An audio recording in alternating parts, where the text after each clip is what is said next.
Les travaux de 2 jours du deuxième séminaire gouvernemental se sont achevés le 18 septembre dernier. Les échanges placés sous le thème « Évaluation trimestrielle et l'exécution optimale du budget de l'État » ont abouti aux recommandations axées sur l'amélioration de la gouvernance publique. Recommandations. Rendre opérationnels dans les délais les 2 hôpitaux généraux de Patrai et de Kombo ayant des fortes capacités d'accueil. Consentir les efforts et promouvoir le dialogue avec les partenaires sociaux pour un apaisement du climat social. Nécessité d'une implication de tous pour la maîtrise de la délinquance sous toutes ses formes de manière générale et juvénile de manière particulière. Maîtrise et sécurisation des frontières pour l'effectivité de la paix. Pratique du dialogue social en interne. Réhabilitation et opérationnalisation en urgence des 2 centres de rééducation et d'insertion des jeunes au Béville et au Pacania pour la réinsertion des jeunes en décrochage scolaire et en manque d'encadrement parental. Maintien d'un bon climat politique. Amélioration de la gouvernance électorale. Corriger les faiblesses qui minent le fonctionnement harmonieux de l'économie. Relever les défis dans les domaines de la santé, de l'éducation, de l'eau, de l'électricité, d'éthique et des transports qui constituent les grandes réformes en attente du volet social. Améliorer le climat des affaires pour attirer les investissements directs étrangers, IDE, et lutter contre le chômage. Créer les conditions favorables à la diversification de la base productive pour réduire la forte dépendance de l'économie vis-à-vis du pétrole avec la contribution significative du secteur privé. Ce séminaire a été ponctué par la conférence de presse du chef du gouvernement Anatole Koliné-Makosso sur le bilan de ses 100 jours après sa prise officielle des fonctions le 18 mai 2021.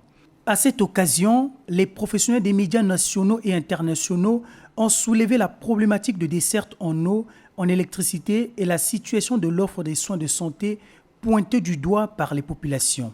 Le gouvernement a, selon lui, besoin du temps pour améliorer ces secteurs sociaux. La qualité du service de distribution de l'eau et de l'électricité a fait l'objet de débats au cours de notre séminaire. Vous vous attendrez peut-être qu'au bout de 3 mois, que nous ayons de l'électricité partout en permanence comme si on utilisait le nucléaire. Non, ce n'est pas encore cela. Peut-être pas en l'espace de 3 mois, mais très rapidement, nous y arriverons. Cela ne nous empêche pas de voir les réalisations qui ont été faites en quelques mois. Vous nous reprochez d'être sur le terrain à l'intérieur du pays, mais vous avez vu le ministre de l'Énergie aller installer les transformateurs là où les localités manquaient d'électricité. Vous avez vu le Premier ministre aller à Bétou, installer les transformateurs, relancer les travaux de construction de la centrale hybride à Infondo. Eh bien, c'est ça. Les délestages, il y en a encore, je le sais. Mais, dans certains quartiers, de moins en moins. Des problèmes presque résolus dans certains quartiers, mieux que dans d'autres, je le sais. Oui, c'est ce que nous avons fait. Vous vous dites, dès l'instant où j'ai encore des coupures d'électricité chez moi, si hier, la coupure était 7 jours sur 7, et aujourd'hui, vous êtes à 3 jours sur 7, ben vous allez toujours continuer à penser que rien n'est fait parce que notre défi, c'est d'arriver à coupure ou délestage 0. Le système sanitaire a fait l'objet des batailles placées en première ligne dans le programme d'action du gouvernement. Nous l'avions dit, qu'il n'y aura pas d'avenir prospère pour le Congo sans un peuple en bonne santé. Mais nous l'avons dit parce que nous sommes sereins, le travail a déjà été balisé. Le président de la République nous y a déjà aidés lorsqu'il s'est engagé et a engagé le pays dans la construction des 12 hôpitaux de référence, dont 2 vont déjà être opérationnels sous peu, avec des plateaux techniques de haute facture, de plateaux techniques performants. Vous pensez que c'était pourquoi? C'est pour améliorer le système sanitaire. Au sujet de la flambée des prix des denrées alimentaires et de la déclaration des patrimoines par les personnalités qui occupent les hautes fonctions de l'État, le Premier ministre rassure l'opinion sur l'application sous peu des lois y relatives.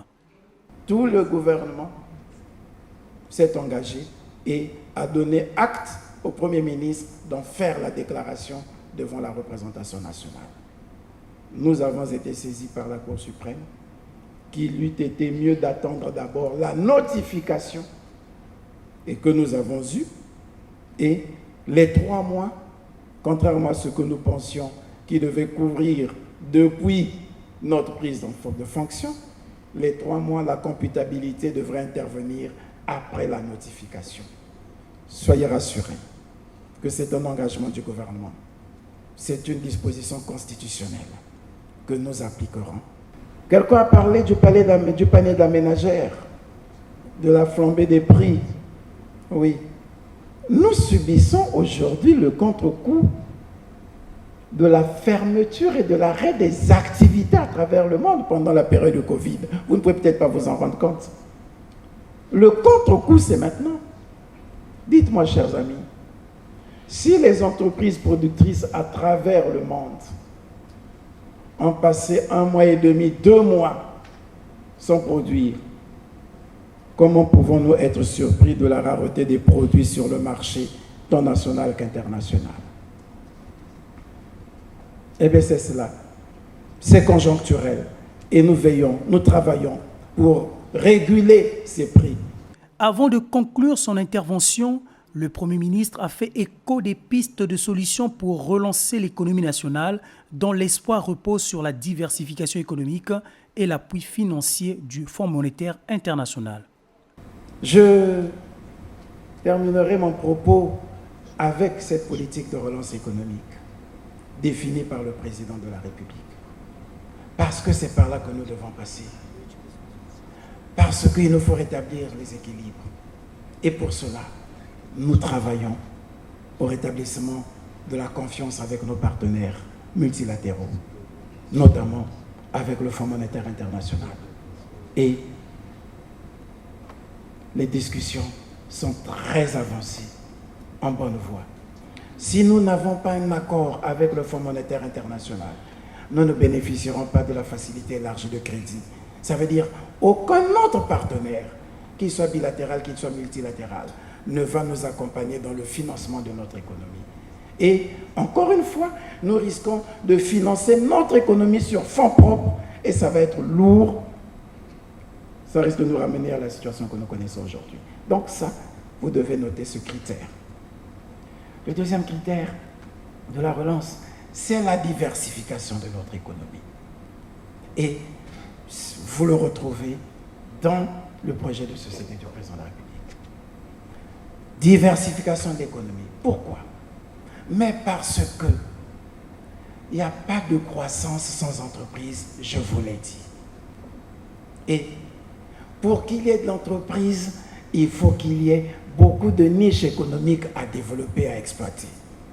Et le président de la République nous a donné des niches de diversification de cette économie. Il commence par l'agriculture, qu'il a même détaché de l'axe sur la diversification, en faisant un axe principal. Avec la pêche, avec l'ensemble des activités d'élevage et de développement d'autres activités qui peuvent se greffer à l'agriculture. C'est pourquoi il parle de l'agriculture au sens large. L'agroforesterie, le tourisme, l'agrotourisme, tout ça, c'est développé par le président de la République. Prochain rendez-vous de l'évaluation trimestrielle des actions du gouvernement est prévu pour le mois de décembre 2021 sous le thème de la préparation du basculement en mode budget programme de l'État.